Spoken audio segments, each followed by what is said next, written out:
چرا بعضی دریاها خشک میشوند؟ دریاها مجرای آب یعنی آبهای جاری می باشند. آنها حجم کلان و چقور یعنی دارای مقداری زیادی آب می باشند. در برابر این دریاها خرد و نه آنقدر چقور یعنی کم آب نیز می شوند. یک قسم آب دریاها در نتیجه گرمی هوا بخار می شود. اگر مقدار آب دریاهایی که قسماً به زمین می رود و قسماً بخار می شود از مقدار آب سرچشمه اشان از باران و جریان های دیگر زیاد شود، آنگاه دریا منتظم قابلیت جاری شوی را گم کرده خشک می شود. دریاهای چقور و سیراب هیچگاه خشک نمی شوند، اما دریاهای کم آب عادتاً در فصل تابستان خشک می شوند.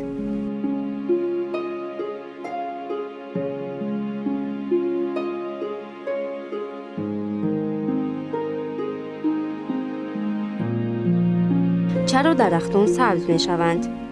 درخت موجودات زنده می باشد. تمام موجودات زنده باشد تولید می شوند، به وای می رسند و به این واسطه زیاد شده دیر یا زود می میرند. بعضی درختان سالهای زیاد زندگی می کنند و در دوام موجودیت خوب سبز شوی را قطع نمی کنند. درختان برای آن سبز شده کلان می شوند که از آب و زمین، خاک به واسطه ریشه ها غذا بگیرند. این غذاها با تاثیر نورهای آفتاب به متریال های نو، شاخ و برگ تبدیل گردیده در نتیجه درخت یعنی نهال کلان می شود.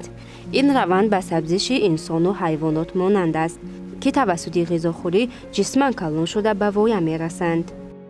آیا سنگ ها افزایش می یابند؟ سنگ ها موجودات زنده نیستند. آنها جسم‌های به حرکت، به حال می باشند. جسم‌های به حرکت افزایش نمی یابند. از این خاطر سنگ‌ها توسط ریزش شدن، ساوش خوردن و غیره به جسم‌های دیگر تبدیل می شوند. مثلا سنگ‌های داخل کل و دریاها شکلاً لانده و هموار می باشند، زیرا جریان آب آنها را در دوام سال‌های زیاد سفته می کند.